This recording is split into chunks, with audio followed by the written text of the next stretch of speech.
WealthMills Securities Weekly Market Brief. It's a joy for me to come before you to share about market views and what's happening in the financial markets across the globe.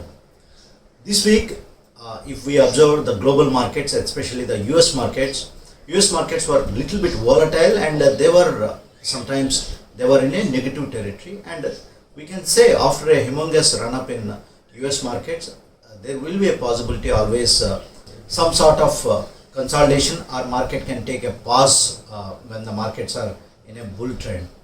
And whenever US market looks skittish and whenever there is a pause in the markets or market looks tired, US governments are very proactive, and the Federal Reserve is giving a indication to the market that they can come up with one more stimulus package. This is the scenario that is leading the markets and keeping the markets in an upward trajectory. Last week, European central banks also announced a European recovery package for the European market, which kept the European markets in an upward trajectory. While coming to Indian markets, last week in Indian market, the daily domestic investors data, if we observe on a daily basis, the domestic DII investors were the net sellers all the days, and the foreign portfolio investors were investing on a daily basis. They were the net buyers in the market. If we observe the amount of funds foreign portfolio investors are investing on a daily basis, the amount is at a minuscule when compared to the fund flows are concerned. But these fund flows are supported by the retail investor data, and if we observe the retail investor data, retail investors are actively participating on a daily basis. This week, our India's one of the premier company, Reliance Industries, touched a market cap of nearly 14 lakhs crores. It is a huge, and this move kept the markets on an upward trajectory above Nifty, above 11,200 levels of Nifty. It's a quite positive indication, and Reliance Industries is the first company to cross such a market capitalization of 14 lakhs crores till date. Soon, one of the skepticism in the market from the FIS was to invest in India.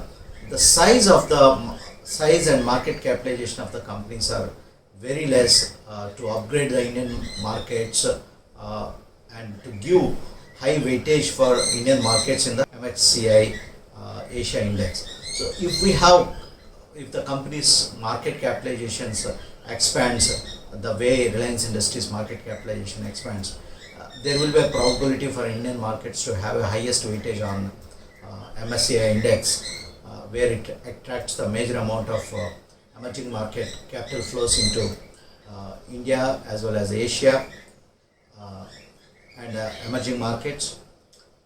So this index can attract more capital flows into Indian markets. Soon, last week, the news was Reliance Industries. Last week, the news was Life Insurance Corporation of India. They filed for a IPO, and they are in the process of appointing merchant bankers to to start up the IPO process for Life Insurance Corporation of India. If we have such companies that are coming up in the high market capitalization with high free flows, that can attract huge capital flows into Indian markets, which will sustain the markets, which will strengthen the markets in the days to come. If we observe the data, why such a retail activity that's taking place in Indian market, there are various reasons. The first and foremost, the primary reason for why retail investors are attracted towards stock market at present point of time is the asset avenues that are available to the investors, be it real estate or the fixed deposits or any other investment avenues. Stock markets looks very attractive, and stock markets also gives very good liquidity to the investors to enter at any point of time and exit at any point of time. So the majority of the flows are coming into the large cap stocks. If you name a few, the first and foremost is Reliance Industries, that is attracting good flows not only from from the retail investors and also from the FIs. Next week, if we see the markets are going to trade in a range bound mode because the markets are above 11,200 levels. So what we believe is the headroom is quite limited, but one of the good thing I have been kept on telling from past 3-4 weeks, the change of leadership in the market. Last few days the leadership is taken by Reliance Industries and led by some of the technology stocks. But at this point of time, don't get into the momentum stocks because the momentum stocks are just like playing a musical chair. We don't know where the investor or the trader will be once the music stops. The classic case was Alok Industries. We explained about Alok Industries and we considered Alok Industries a couple of weeks back. We notified this stock as a momentum stock, and the stock witnessed a humongous rally. It went from a level of 10 rupees to the price of 64 rupees within a span of 45 days. And when the money get multiplied in such a faster pace, and if the stock is going like a ballistic in a single way on an everyday upper circuit of 5%, when you come across any such scenario, it is better to book some profit from the table rather than waiting and looking at the stock to multiply. Once the stock start hitting lower circuit, the problem is exiting those kind of stocks also very difficult for the investors during those kind of stocks, because that's why these stocks are momentum stocks. Once the music gets stopped, you should be in a position to be on a chair, or else you can't exit from this stock. So these are the very expensive musical chairs traders tend to play. But in this stock, one of the good thing is Reliance Industries holds 37% in Alok Industries. That gives a greater comfort to the traders in a longer term.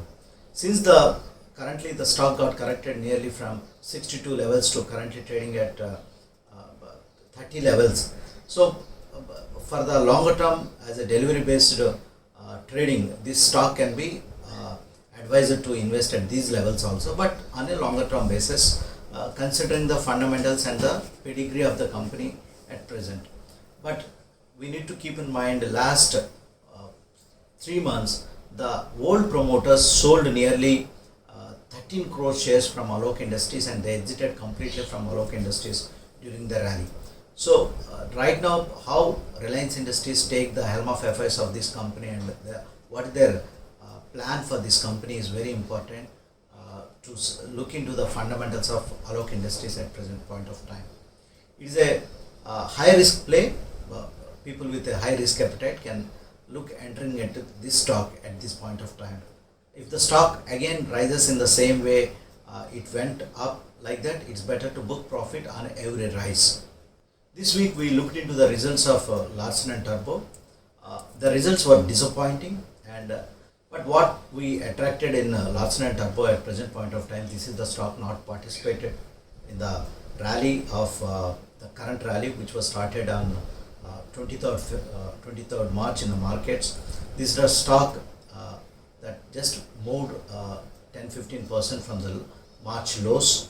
So currently the funds flows were attracted and it went towards Reliance Industries, where the market capitalization of Reliance Industries was in the March, it was 6 lakhs crores, currently at 14 lakhs crores. So majority of the money went into the larger cap names.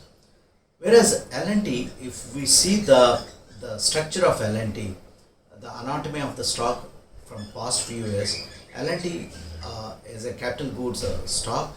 Going ahead, as Government of India is showing a lot of resistance to allow the Chinese companies to be in capital market or to be in infrastructure activity, L&T is going to be the primary beneficiary because of these government moves. So many of the contracts, infrastructure contracts in India, L&T was the L1 contractor in many of the infrastructure contracts that declared and given to Chinese companies. So L&T is going to take the advantage in all these infrastructure activities. And also what we are going to see is post-COVID, there will be a lot of humongous activity in terms of capital goods sector is concerned. L&T is a more diversified sector.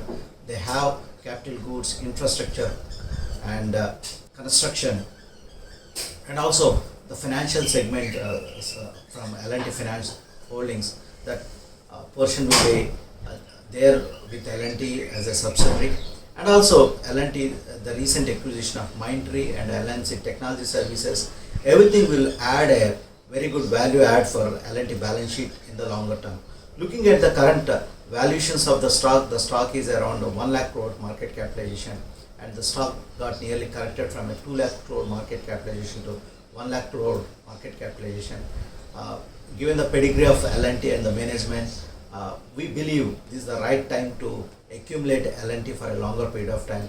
The stock can witness from here to from 30 to 40% levels, upside levels from the current levels. And the other stock we are interested at current point of time, and we educate the investors to buy at any dip is Indian Oil Corporation. The stock have a dividend yield of nearly 10 to 12% on a longer term perspective.